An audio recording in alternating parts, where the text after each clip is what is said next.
Y veníamos hablando que ya se aprobó anoche, en la madrugada, a la 1:40 terminó la sesión en la Cámara de Diputados, donde primero se insistió con la sanción del Senado, con los cambios que le hizo Senado a la ley de bases, pero en el paquete fiscal la duda era qué iba a pasar con bienes personales y con ganancias, que recordemos, lo había volteado el Senado de la Nación y lo que hizo la Cámara de Diputados fue insistir con lo que ellos habían votado antes. De esta manera el gobierno se asegura recursos indispensables para avanzar en lo que se considera va a ser, la segunda fase de la gestión económica.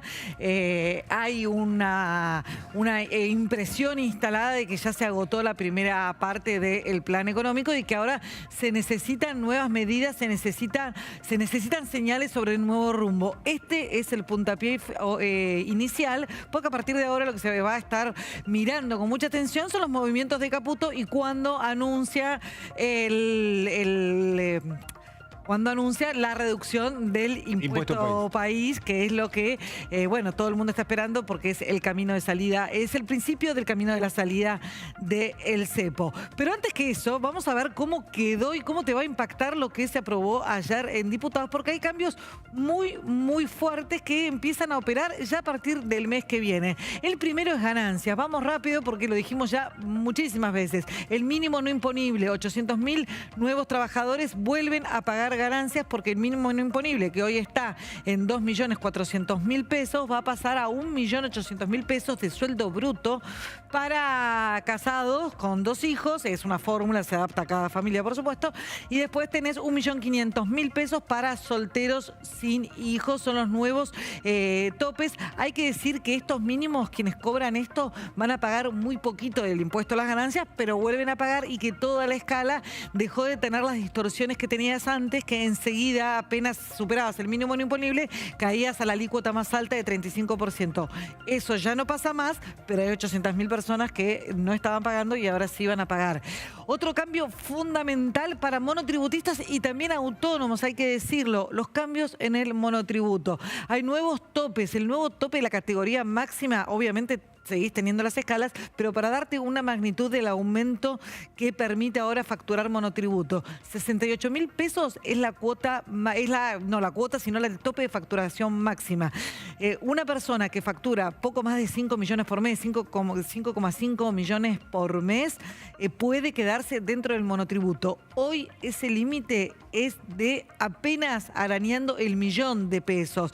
Si vos ganas más del 1.000.000 de pesos, ya estás en el régimen general de autónomos, que sabemos es un infierno tributario y un infierno fiscal para el que lo padece porque paga ganancias y paga alícuotas muchísimo más caras. Bueno, se amplió muchísimo el monotributo y esa es la buena noticia. Por supuesto que la mala noticia es que también se aumentaron las cuotas muchísimo del monotributo, así que va a haber que revisar muy bien en qué escala vas a quedar. Para esta categoría de 68.000 pesos de facturación máxima, la cuota es de 700.000 pesos, pero bueno, si lo comparás con el régimen de autónomos es realmente beneficioso y lo que permite además es que aquellos autónomos que se habían pasado de las categorías de monotributo porque estaban muy desfasados, ahora pueden volver al régimen de monotributo, lo cual es un alivio fiscal importante para muchísimos trabajadores de la clase media.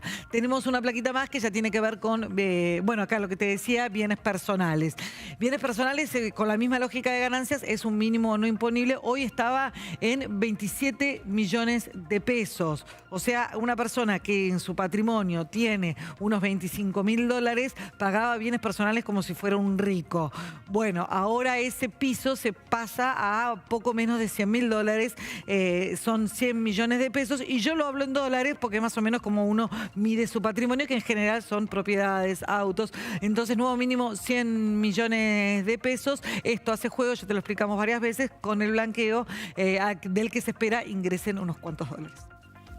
Lo decíamos, a 6 meses del inicio de la gestión, el gobierno logró 2 leyes claves, la ley de bases y el paquete fiscal. Y decíamos, pasaron 6 meses, son las primeras 2 leyes, son 2 leyes que tienen muchas transformaciones, con lo cual parece una victoria muy grande del gobierno nacional con semejante pequeña minoría parlamentaria. Vamos a analizar este escenario que dejó la aprobación junto a Rosendo Fraga. Buen día, Rosendo.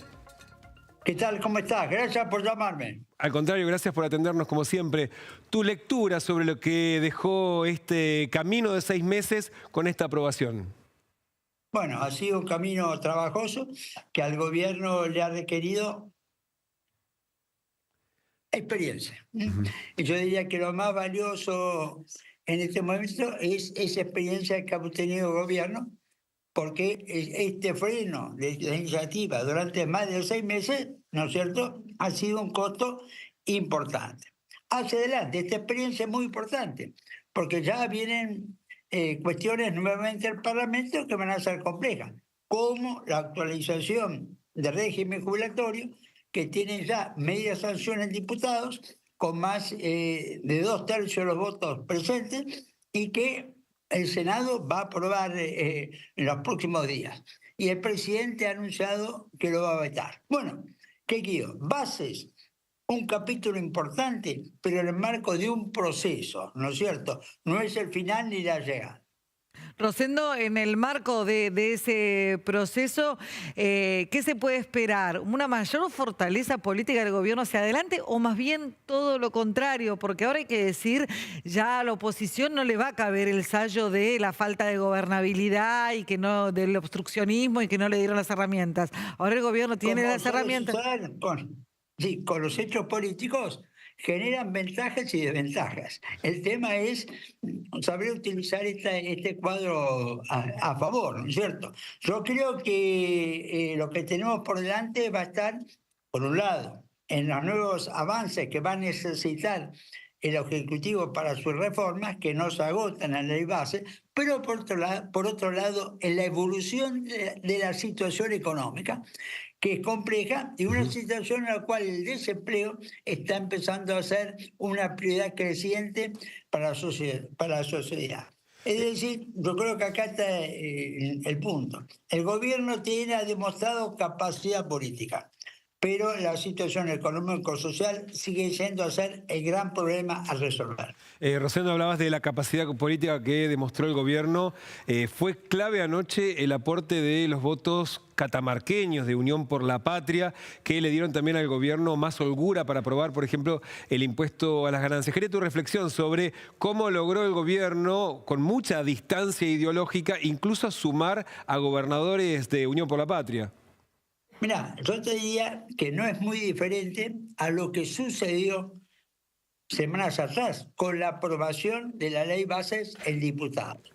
Acá aparece una coalición potencial. Avanza Libertad, el PRO, el radicalismo, o por lo menos sectores del radicalismo, el bloque, ¿no es cierto?, que preside Pichetto, y después otro bloque que se llama Innovación Federal, ¿no es cierto?, que son gobernadores no kirchneristas, predominantemente del norte del país. Y algunos legisladores del peronismo que a veces se acercan al oficialismo. Ahora, ¿cuál es el problema? Esto hay que estructurarlo en una coalición permanente. Porque si no se hace esto, todas las negociaciones de las leyes van a tener un proceso, como hemos visto, trabajoso, que genera dudas e incertidumbre. Quedó marcado o confirmado la coalición política posible que ya se había mostrado en la primera sanción en diputados de la ley base. El tema es, esta coalición no ha constituido ni siquiera un interbloque, no sé, ni siquiera un interbloque entre el PRO y Libertad Avanza. Y creo que la gran tarea política del oficialismo es esta, construir una coalición permanente para facilitar la gobernabilidad. Un camino que seguramente no va a estar exento de tensiones. Rosendo, muchísimas gracias por esta comunicación con Noticias a las 8. No, gracias a ustedes. Hasta pronto.